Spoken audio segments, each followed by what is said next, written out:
श्रीमन नारायण नारायण। एक पुत्र को 9 महीने तक अपने गर्भ में रखती है। आज जब गर्भ में पुत्र रहता है तो माँ को कितना पीड़ा होता, माँ को कितना दर्द होता होगा। माँ कभी थोड़ा खाती थी, कभी कम खाती थी, बिना खाए रह जाती होगी पीड़ा। लेकिन उसके मन में विचार में एक ही शब्द है कि मेरे लाडला, मेरा लाल मेरे कोख में पल रहा है। आज जब मेरा लाडला जन्म लेगा उसकी बहुत सुंदर सेवा करूंगा। सुंदर सुंदर मन में कामना कर रही है मेरी मां। और वही पुत्र जब 9 महीना के बाद गर्भ से बाहर आता है तो पुत्र मां के ऊपर इतना लपटता है, मुत देता है, पेशाब कर देता है, बाथरूम कर देता है, लैट्रिन कर देता है। उसके बाद भी मां सहन करती है। कितना प्रेम से उस लैट्रिन को धोती है कि लगता है कि मैं कितना बड़ा धर्म कर रहा हूं। मां इसी प्रकार अपने पुत्रों को पालन पोषण कर रही है। और जब पुत्र धीरे धीरे थोड़ा बड़ा होते जा रहा है तो पुत्र और माता में वार्तालाप होने लगता है। जैसे मां कह रही है वैसे पुत्र कह रहा है, मां बताओ क्या चाहिए। सब कुछ होते हुए और पुत्र कुछ क्षणों के बाद पुत्र की बुद्धि कुबुद्धि हो जाती है और मां उस पुत्र के बारे में इतना सुंदर विचार बनाए, इतना उसको परिश्रम से पाला पोसा। ऐसे मां को पुत्र ऊंची आवाज में बोलता है या क्रोध में बोलता है तो उस मां के दिल पर क्या बीतेगा। लेकिन सज्जनों, आजकल के ऐसे पुत्र हो गए हैं, कहा गया कुपुत्रो जायेत क्वचिदपि कुमाता न भवति। दुर्गा सप्तशती में आया है, पुत्र कुपुत्र हो सकता है लेकिन माता कुमाता नहीं हो सकती।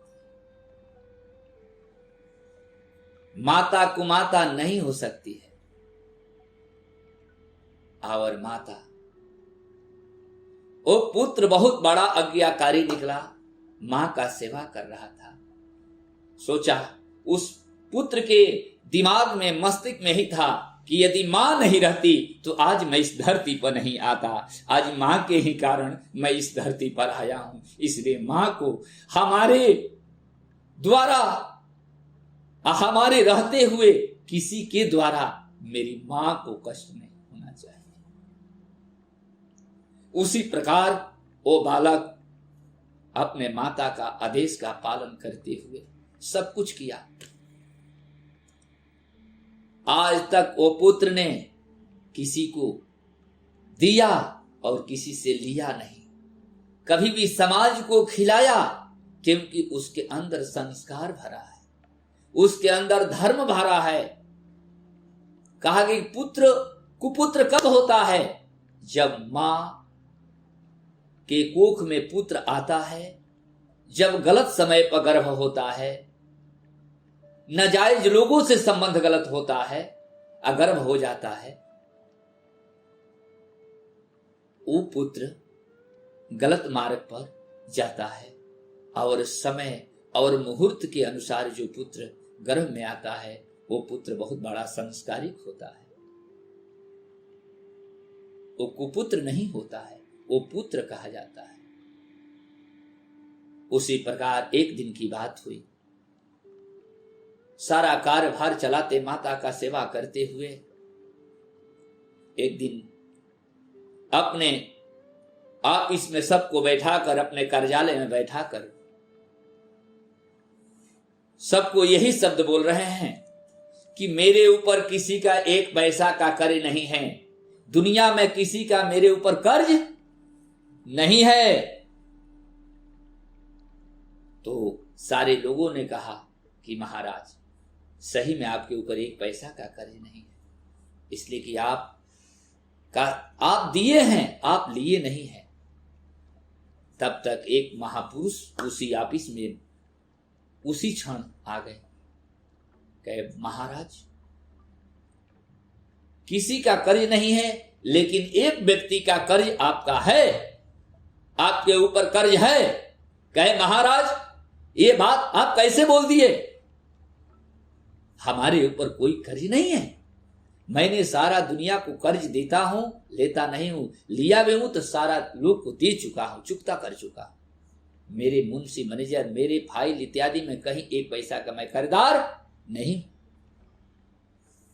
कहे नहीं, आप कर्ज है, एक व्यक्ति का कर्ज है। किसका कर्ज है आपको मालूम है? कहे महाराज मुझे तो मालूम नहीं है, कृपया करके आप तो बताइए किसका कर्ज है। कहे ये चीज तो आपकी मां ही बताएगी कि किसका कर्ज है, कैसा कर्ज है। कहे मां के पास जाना पड़ेगा? कहे कि बिल्कुल जाना पड़ेगा, क्योंकि वही बता सकती है। गए, कहे मां कहा पुत्र, बोलो कन्हैया, बोलो लाला। कहे मां अभी तक आज तक मेरे ऊपर किसी का कर्ज नहीं है, मैं सारा कर्ज चुकता कर चुका हूं, मेरा ही लोगों के पास है। एक महात्मा ने कहा कि एक कर्ज अभी आपके ऊपर है, उस कर्ज से आपने छुटकारा नहीं पाया है। तो हमने कहा कि मेरे ऊपर तो नहीं, बताइए कौन है। तो महात्मा ने बोला, महाराज ने बताए कि आपकी मां ही बता सकती है किसका कर्ज है। कहे मां तुम बताओ किसका कर्ज है, उसका भी मैं ले जाकर देकर समाप्त कर दूं। कहे पुत्र कर्ज तो मेरा ही है तेरे ऊपर। कहे मां कैसा कर्ज है बताओ, उससे भी तुमको छुटकारा करना, तुमसे भी छुटकारा हो जाए। कहे पुत्र मेरे कर्ज से तुम छुटकारा हो सकते हो? बिल्कुल हो सकते हैं मां, आदेश करो।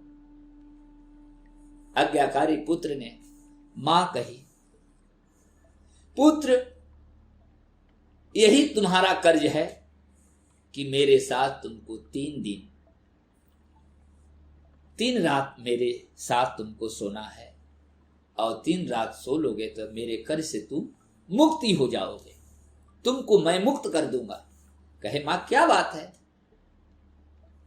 न पत्नी है, न बेटा है, न बेटी है, अपने रूम में ना सोकर तुम्हारे साथ सोऊंगा। कहे ठीक है पुत्र। उसी दिन अपने मां के रूम में महाराज बेड लगा दिए, अपना लगाए, मां को लगाए, दोनों बेड सुंदर तरीके से सजा धजा कर और मां को सुलाकर अपने भी कहे मां सोए। हाँ कहे पुत्र सो। प्रारंभ हो। कुछ क्षणों के बाद मां को प्यास लगा और मां ने आवाज लगी, पुत्र पुत्र कन्हैया। कहे क्या मां? मुझे प्यास लगा है पुत्र, जोर से प्यास लगा है, थोड़ा पानी पिलाओ पुत्र। पुत्र ने उठा और दौड़ते हुए गया, सुंदर गिलास और लोटा को धोआ, माजा और माज कर सुंदर जल लेकर लोटे के साथ आया। लोटे से गिलास में ढार कर मां को हाथ को पकड़ा रहा है। कहे मां पी लो।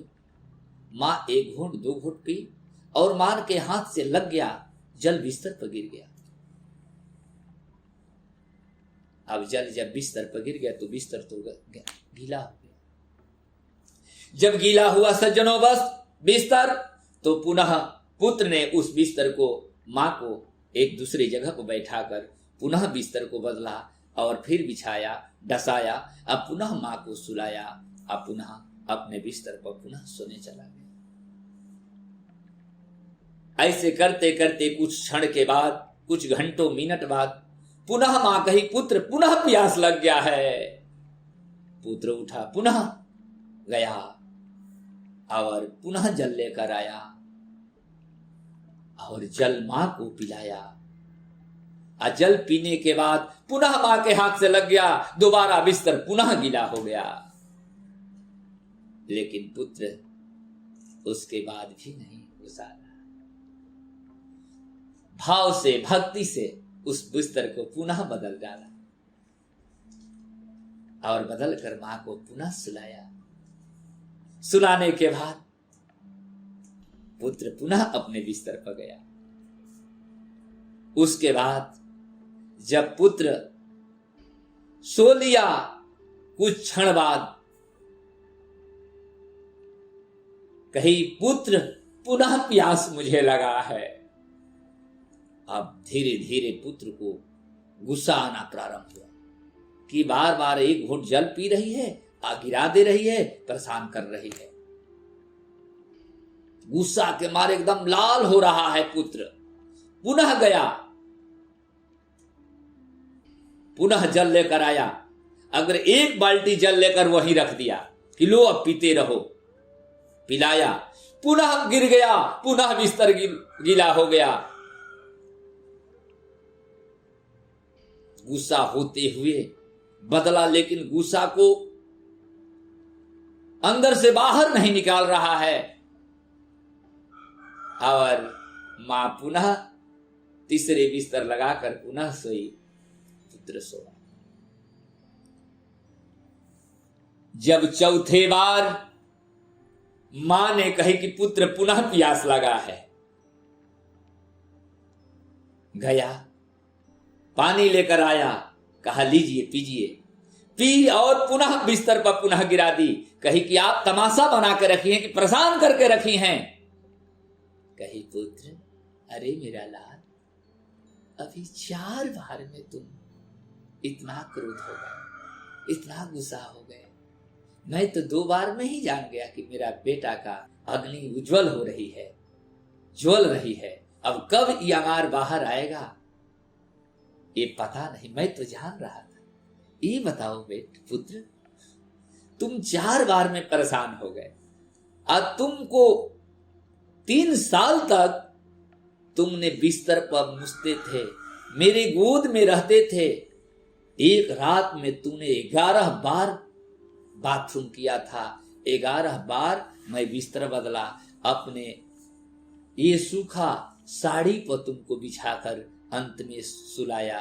मुझे एक बार भी कष्ट पुत्र नहीं हुआ, लेकिन तुझे 3-4 बार में तुझे इतना बड़ा कष्ट हो गया, तो तुम क्या करो? कहते हो कि मैं तुम्हारा कर्ज उतार दूंगा। मेरा कर्ज क्या उतारेगा? तुमको तो 9 महीने अपने कोख में रखा था पुत्र। मेरे कर्ज से तुम कभी मुक्ति नहीं हो सकते। उसी समय राजा के चारों आंख से 4-4 धार आंसू बहने लगा और रोने लगे।